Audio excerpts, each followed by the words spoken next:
1. During an OTEE training session, an officer trainee shows signs of misunderstanding a critical compliance regulation. As the instructor, what is the most effective initial step? A. Provide the correct answer immediately to avoid further confusion. B. Use guided questioning to help the trainee identify and correct their misunderstanding. C. Assign additional reading material for self-study. D. Move on and address the misunderstanding during a later evaluation. 2. In developing a curriculum for OTEE preparation, which step ensures the course aligns with adult learning principles? A. Prioritizing memorization-based drills. B. Integrating scenarios relevant to trainees' future roles. C. Focusing on standardized lecture formats. D. Minimizing interactive activities to maintain discipline. 3. An OTE instructor notices that a trainee repeatedly fails a practical assessment despite high written test scores. What is the most appropriate action? A. Continue with the same training methods. B. Adapt instructional strategies to match the trainee's learning style. C. Refer the trainee to a peer mentor without further assessment. E. Increase the complexity of the assessment to encourage more effort. 4. When designing OTE evaluations, which method best ensures validity? A. Aligning test items directly with training objectives and job requirements, including extra topics to challenge the trainees. C. Designing assessments based solely on prior exam formats. D. Limiting questions to policy memorization. 5. During a mock tactical exercise, a trainee deviates from the standard procedure but achieves the intended result safely. How should the instructor respond? A. Penalize the trainee for not following the exact procedure. B. Recognize the initiative but review the importance of procedural compliance. C. Ignore the deviation since the result was correct. D. Retest the trainee without feedback. 6. Which communication approach is most effective for delivering critical feedback in OTE training? A. Delivering feedback immediately in a public setting to encourage group learning. B. Using specific, behavior-focused language in a private setting. C. Providing only written feedback to avoid discomfort. D. Waiting until the end of the course to address all issues collectively.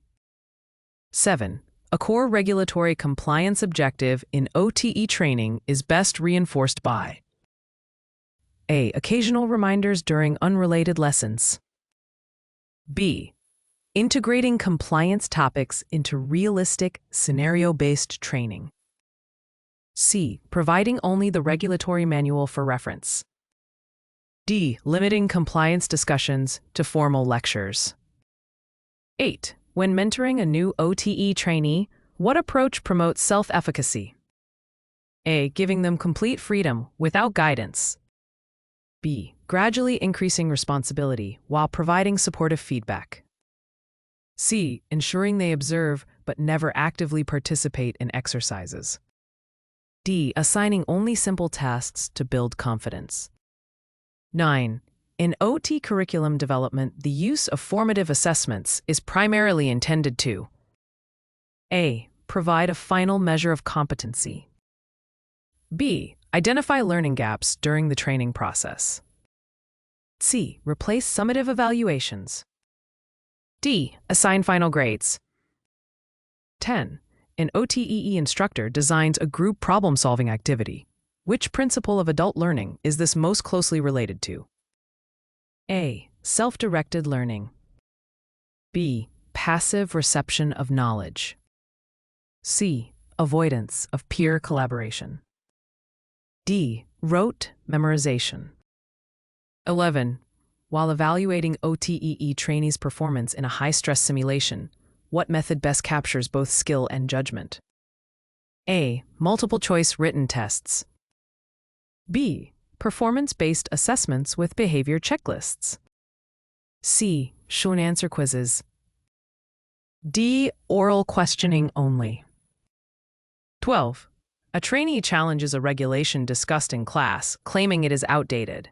As the instructor, what is the best response? A. Ignore the comment to maintain authority. B. Engage in a discussion to explore the regulation's purpose and review updates. C. Advise the trainee to research independently without class discussion. D. Discourage questioning to avoid debate. 13. In the OTE mentoring process, pairing a novice with a seasoned officer primarily supports which principle? Experiential learning. B. Memorization of procedures. C. Avoidance of mistakes. D. Passive observation. 14. Which technique most effectively addresses varied experience levels in an OTEE class? A. Standardized lecture delivery without adaptation. B. Differentiated instruction tailored to trainees' backgrounds. C. Grouping trainees strictly by prior test scores. D. Avoiding peer-to-peer learning activities. 15.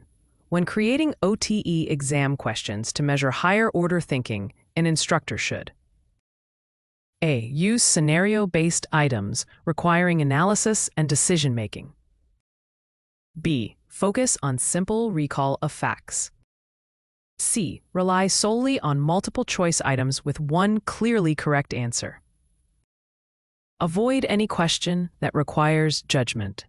16. During an OTE compliance audit, a gap is found in training documentation. What should be the first corrective action? A. Update records to reflect accurate completion dates. B. Investigate the cause of the documentation lapse. C. Immediately conduct retraining for all staff. D. Disregard the finding if all trainees passed. 17. In a mentoring relationship, which action best fosters mutual respect? A. The mentor always leading and the mentee following. B. Active listening and collaborative problem solving. C. Keeping all communication one way from mentor to mentee. D. Avoiding feedback to prevent discouragement. 18. An OTE instructor notices trainees disengaging during lectures. Which adjustment best supports adult learning principles? A. Introducing more real-world case studies and discussions. B. Extending the lecture time to cover more details. C. Reducing breaks to maintain momentum. D. Assigning additional readings instead of discussions. 19. The primary purpose of summative assessment in OTE training is to: A. Guide immediate instructional adjustments. B. Provide a conclusive measure of learning outcomes. C. Diagnose learning gaps during instruction. D. Encourage trainee self-reflection. 20. A trainee fails to meet minimum performance standards in a live drill. According to evaluation best practices, the next step is to: A. Remove the trainee from the program immediately. B. Provide targeted remediation based on identified weaknesses. C. Repeat the drill without providing feedback. D. Assign unrelated tasks until improvement is shown. 21. In developing OTEE curriculum, backward design ensures: A. Starting with instructional materials before defining objectives. B. Aligning learning activities with desired outcomes and assessments. C. Reducing the scope of training to essential facts only. D. Eliminating scenario-based learning. 22. Which mentoring strategy is most effective for developing critical thinking in OTE trainees? A. Asking open-ended questions that require analysis. B. Providing step-by-step solutions to all problems. C. Encouraging rote repetition of procedures.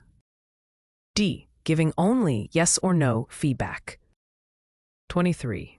an OTEE instructor uses after-action reviews, AARs, following simulations. This primarily supports A. Reinforcement of procedural compliance and reflective learning.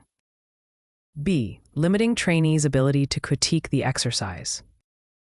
C. Reducing training time by skipping discussions. D. Avoiding peer feedback sessions. 24. In communication training for OT, active listening exercises are intended to A. Improve the speed of trainee responses. B. Foster understanding and rapport in operational contexts. C. Reduce the need for clarifying questions. D. Ensure compliance with written policies only. 25. A regulatory update requires changes in OTE training content. The most effective approach is to A. Integrate the changes immediately into all relevant lessons and assessments. B. Wait until the next scheduled course revision. C. Provide trainees with the update in a separate memo only. D. Skip the update if it does not affect current exams. OTE, Officer Trainee Entrance Exam. The Officer Trainee Entrance Exam, OTE, is a specialized assessment designed to evaluate the readiness, aptitude, and foundational competencies of candidates seeking to enter officer training programs in law enforcement, military, or other uniformed services. The exam typically measures critical thinking, problem-solving, communication skills, regulatory knowledge, and ethical decision-making, while also assessing situational judgment and leadership potential. OTE content often integrates real-world operational scenarios to test both theoretical understanding and applied skills.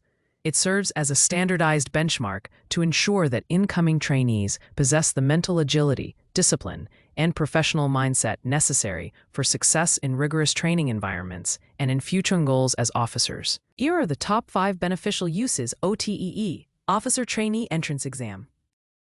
1. Comprehensive Candidate Assessment. The OTEE measures critical thinking, problem-solving, communication, and decision-making skills, ensuring candidates are prepared for the demands of officer training. 2. Standardized Selection Process. It provides an objective and consistent method to evaluate applicants, reducing bias and ensuring fair recruitment across diverse backgrounds. 3. Readiness Verification. The exam identifies individuals who possess the foundational knowledge, mental agility, and professional mindset required to excel in rigorous training environments. 4. Targeted Training Development. OTE results help training institutions tailor instruction to address identified strengths and weaknesses, improving overall trainee performance. 5. Career Pathway Preparation. By validating essential competencies early, the OTEE supports smoother transitions into leadership roles and long-term career growth within law enforcement or military service.